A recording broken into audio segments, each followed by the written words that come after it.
Bwana Yesu asifiwe ndugu yangu. Bwana Yesu asifiwe sana. Leo nina furaha kubwa kwa sababu nipo mzima, ni mwenye afya.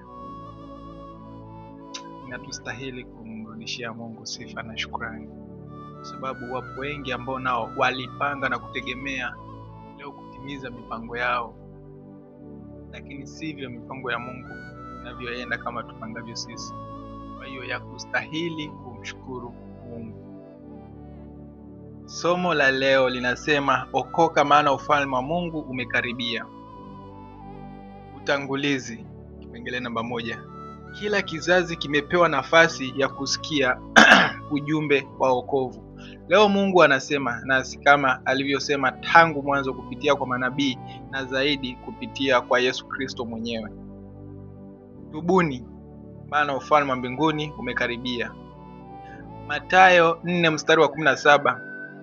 Tangu wakati huo Yesu alianza kuhubiri na kusema, tubuni kwa maana ufalme wa mbinguni umekaribia. Tubuni kwa maana ufalme wa mbinguni umekaribia. Tunaangalia kipengele namba 2. Maana ya kutubu na kuokoka. Kutubu ni kugeuka kutoka kwenye dhambi na kurudi kwa Mungu kwa moyo wa kweli. Kuokoka ni kumpokea Yesu Kristo kuwa Bwana na Mwokozi wa maisha yako na kuanza maisha mapya katika utakatifu.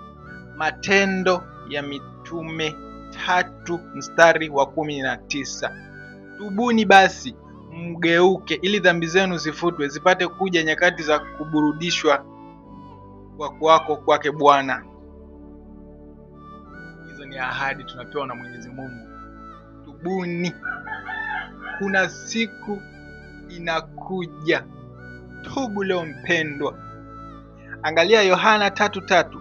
Yesu akajibu akamwambia, amin amin nakwambia, mtu asipozaliwa mara ya pili hawezi kuona ufalme wa Mungu. Okoka, okoka. Usipozaliwa kwa mara ya pili kuona ufalme wa Mungu,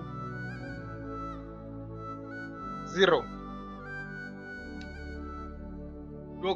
Tuokoke ndugu zangu, kwa sababu siku zimeisha. Tunaangalia kipengele namba 3. Sababu za kuokoka.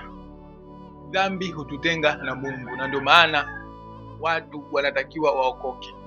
Wewe usipookoka utakuwa mtumishi wa shetani, utatumiwa vibaya, dakika ya mwisho utachaka, na huko kuna faida yoyote unaopata zaidi ya kuzalilika.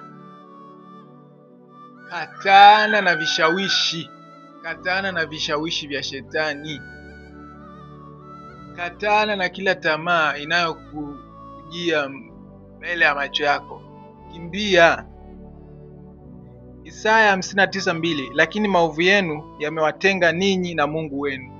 Dhambi inakutenga na Mungu. Kwa hiyo tuache dhambi. Maisha ya dunia ni ya muda mfupi, lakini wokovu ni wa milele. Kila siku nawaambia, maisha ya duniani ni mafupi, yani ni mafupi. Hujui utakaa kwa muda gani. Kwa hiyo ya kupasa muda uliobakiza utoe maisha yako kwa Yesu Kristo. Kuna mtumishi mmoja anaitwa Pastor Maria Martha. Nilisikia kama amefariki. Alikuwa anahimiza, alafu video yake ya mwisho alikuwa anahimiza, hujui dakika zako 2 zinazokuja mbele itakuwaje. Kwa hiyo ya kupasa sasa hivi unatakiwa ujitoe kwa Yesu, ili utakapoitwa uwe msafi, usikose ufalme wa mbinguni. Yohana wa kwanza 2:17. Na ulimwengu unapita na tamaa zake pia, bali yeye afanyaye mapenzi ya Mungu adumu hata milele. Yesu Kristo ni njia pekee ya wokovu. Yesu Kristo ni njia pekee ya wokovu. Ya kupasa kuokoka. na kumkubali Yesu kuwa Bwana na Mwokozi wa maisha yako. Kama hauna Yesu ndani yako, wewe mbinguni ni zero.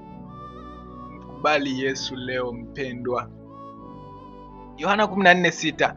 Neno la Mungu linasema, mimi ndimi njia na kweli na uzima, mtu haji kwa Baba ila kwa mimi.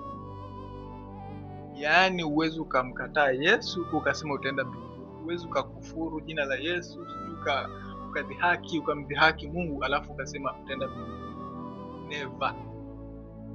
Jitoe leo, fanya kazi ya Mungu, mtumikie Mungu, kataana na kila maovu, ndipo utapata urithi ufalme wa mbinguni.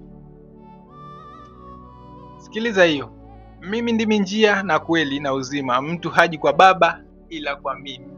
Kupitia kwa Yesu Kristo inatuonyesha kwamba tunaweza kurithi ufalme wa mbinguni. Kipengele namba 4, mwaliko wa wokovu. Leo Yesu anabisha hodi kwenye mlango wa moyo wako. Ufunuo 3:20. Tazama nasimama mlangoni nabisha. Mtu akisikia sauti yangu na kufungua mlango, nitaingia kwake, nami nitakula pamoja naye na yeye pamoja nami. Usiseme nitakuja baadaye, maana hujui kesho itakuwaje, hujui dakika 2 itakuwaje. Yesu anabisha mlangoni, fungua. Usifikirie kwamba utakuja kuona Yesu atakubishia mlangoni. Hii hapa inayokufikia ndo ubisho mwenyewe, yaani ndo kubisha kwenyewe, ndo hii injili za Yesu. Pokea wokovu, pokea wokovu, maana siku zimeisha ndugu yangu.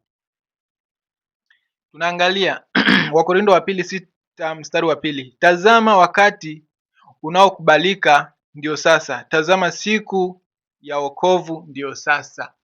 Siku ya wokovu ndio sasa mpendwa, siku ya wokovu ndio sasa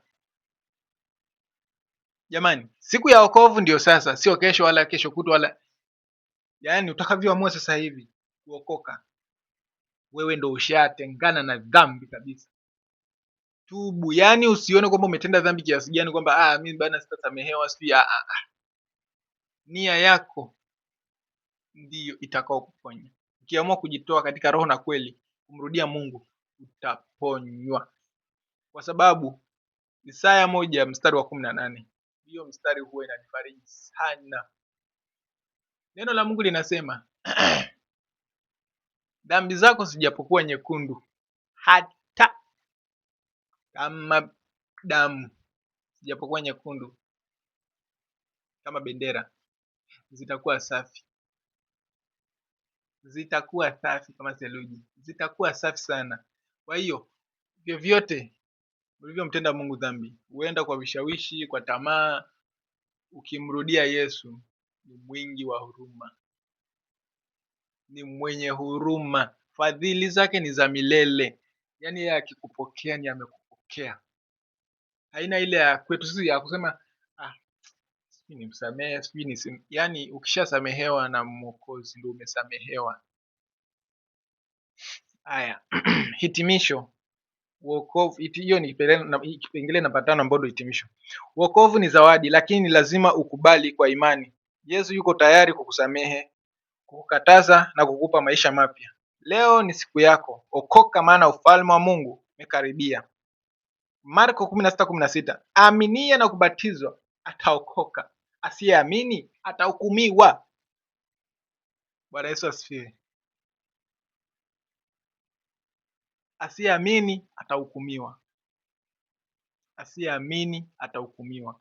Kwa hiyo leo mpendwa katika Yesu, na kuomba sana na nakukumbusha kuwa siku zimeisha ya kupasa kupokea wokovu. Wewe ambao hujaokoka, okoka, karibu. Yesu anakuita, Yesu anasema nawe kwa sauti ya upole sana, njoo ujifunze neno la Mungu, njoo ujifunze neno la Mungu. Karibu tujifunze neno la Mungu. Yesu anatuita, Yesu anatuita sana.